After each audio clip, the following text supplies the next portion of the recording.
O futebol é o esporte mais popular do mundo, movimenta bilhões de dólares anualmente e mexe com a paixão de milhões de pessoas ao redor do planeta. O esporte está em praticamente todos os países do mundo, inclusive a FIFA possui mais países em seus quadros de filiados do que a ONU.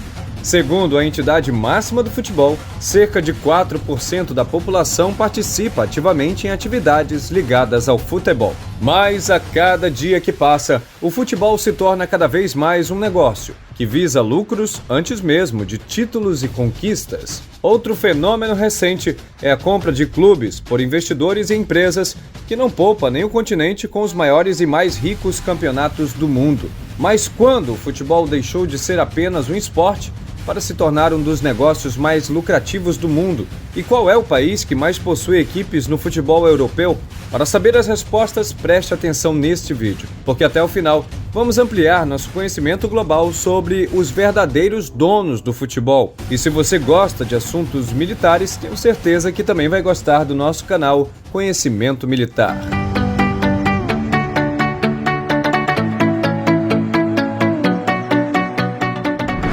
Existem divergências sobre quem inventou o futebol. Há indícios de que um esporte semelhante era praticado na China há mais de 2.000 anos. E até mesmo nas civilizações mais modernas existem divergências. Mas, controvérsias à parte, o futebol que conhecemos hoje tem sua invenção atribuída à Inglaterra no final do século XIX. E desde que foi inventado, ou formatado que seja, tendo suas regras definidas, o esporte cresceu e evoluiu constantemente. Se no princípio os clubes eram proibidos de pagar salários aos jogadores e os praticantes apenas jogavam por diversão, hoje tudo mudou. Inclusive, muitos clubes deixaram de ser associações que pertenciam a seus sócios e torcedores para se tornar empresas, ou propriedades particulares de bilionários que muitas vezes deixam os valores do esporte e as vontades das torcidas em último plano. Mas como e quando tudo isso começou? Bem, com a popularização da transmissão das partidas pela televisão, o interesse das empresas por patrocinar o esporte aumentou vertiginosamente. Alguns apontam mais precisamente o ano de 1994 como divisor de águas. Neste ano, a Copa do Mundo foi realizada nos Estados Unidos, maior mercado consumidor do planeta, e despertou o interesse de gigantes como a Nike, que até então tinha uma presença forte no basquete e muito tímida no futebol, mas que percebeu todo o potencial do esporte e começou a investir pesado, passando a ser a marca de material esportivo das maiores equipes e seleções, sem falar no patrocínio de atletas. Outro ponto importante para a mudança aconteceu no ano seguinte, quando um jogador belga chamado Jean-Marc Bosman ganhou uma causa contra seu clube, que exigia o pagamento de uma quantia para a transferência do jogador, mesmo com o contrato vencido. Na verdade, essa era a forma feita por todos os clubes. Porém, a defesa do jogador conseguiu uma vitória, baseada na Lei de Livre Circulação de Trabalhadores da União Europeia. Os jogadores passaram então a ser livres para negociarem suas carreiras. Assim, passou a ser possível também negociar jogadores como se fossem ações, e para facilitar as transações, até foi aberta uma janela de transferências de inverno. O lucrativo negócio começou a atrair agentes, empresários e fundos de investimento, e o futebol já estava praticamente transformado em negócio. Mas ainda tinha algumas mudanças por ocorrer. Em 2003, o oligarca russo Roman Abramovich comprou a equipe inglesa Chelsea, uma das mais tradicionais do país, com quase 100 anos de história naquele momento. O clube de futebol de um país tradicional passava a ser comandado por um estrangeiro, e talvez seja até pior, de um país sem nenhuma tradição no esporte. Apesar dos protestos de muitos torcedores, essa compra parece que abriu caminho a um processo irreversível no mundo do futebol. Atualmente, a Premier League, o campeonato inglês, que é considerado um dos mais disputados do mundo e também a liga mais rica, é a que mais possui equipes controladas por capital estrangeiro. Exatamente 70% das equipes da Premier League são controladas por investidores de fora da Inglaterra. Na segunda divisão é um pouco menos, mas a diferença é pouca. 63% das equipes que disputam a English Football League Championship são propriedades de investidores de outros países.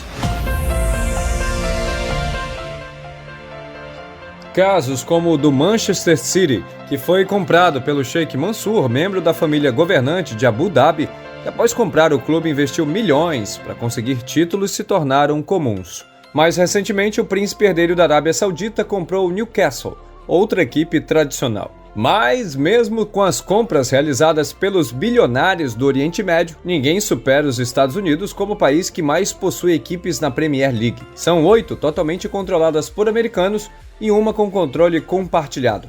Entre elas estão equipes tradicionais como Manchester United, Liverpool, Arsenal e a mais recente aquisição norte-americana, o próprio Chelsea. Saindo da Inglaterra, vamos cruzar o Canal da Mancha e aterrissar na França, onde o capital estrangeiro também está no controle de várias equipes de futebol. Entre elas, o todo-poderoso, pelo menos no papel, Paris Saint-Germain. O clube é propriedade do Fundo de Investimento do Catar e passou por uma potente injeção de capital na tentativa de se transformar um dos clubes mais competitivos do mundo. Até pela tradição no futebol de clubes, a França possui menos clubes em mãos de investidores estrangeiros, sendo 5 equipes da liga principal e 8 equipes da segunda divisão. Os principais investidores são os chineses e os americanos, com 4 equipes cada. Os árabes possuem 3, porém com o bônus de serem donos da maior delas na atualidade. Vamos continuar o passeio. Antes de irmos para a Itália, aproveita e se inscreve no canal. Agora, bola pra frente!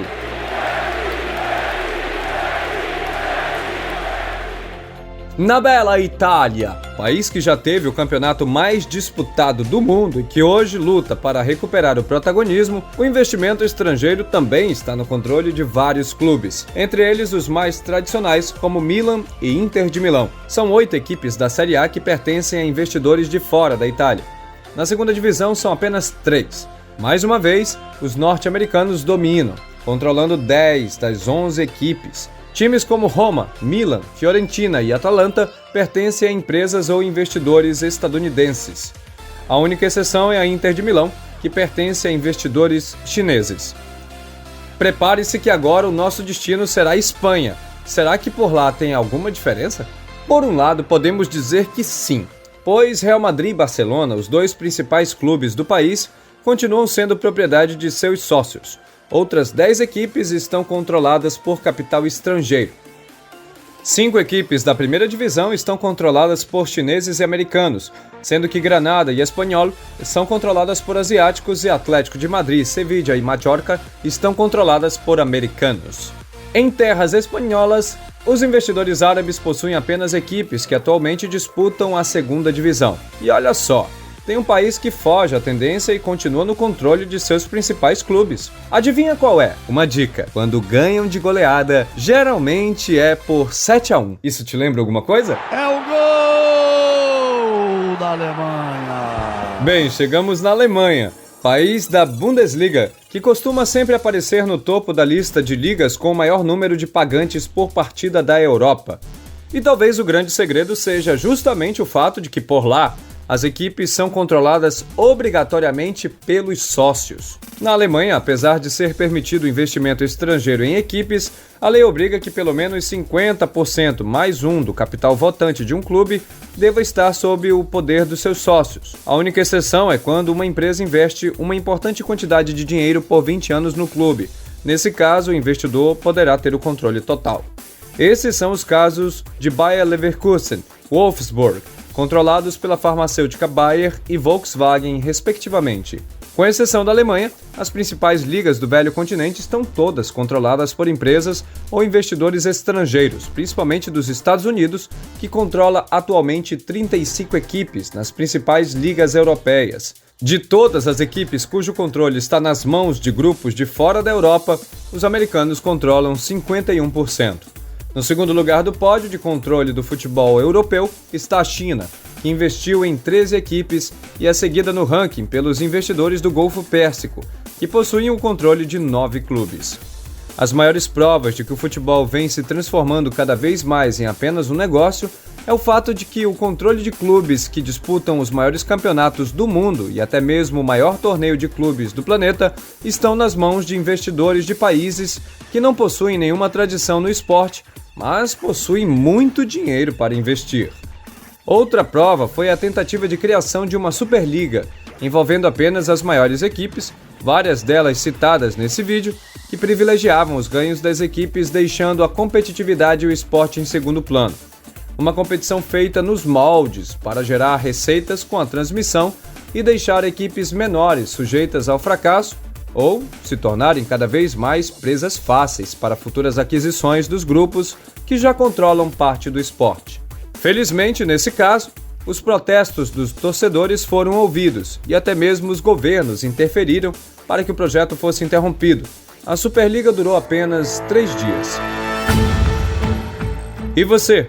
Prefere que seu clube do coração seja administrado por investidores que podem priorizar o lucro e deixar de lado a busca por títulos? Ou você acredita que o investimento estrangeiro nos clubes pode tornar o esporte cada vez melhor? Só você pode responder a essas perguntas. Deixe seu comentário para sabermos as respostas. Se você quer continuar ampliando seu conhecimento global, assista esse vídeo sobre a Copa do Catar. Muito obrigado por assistir até aqui. Abraços e até o próximo vídeo.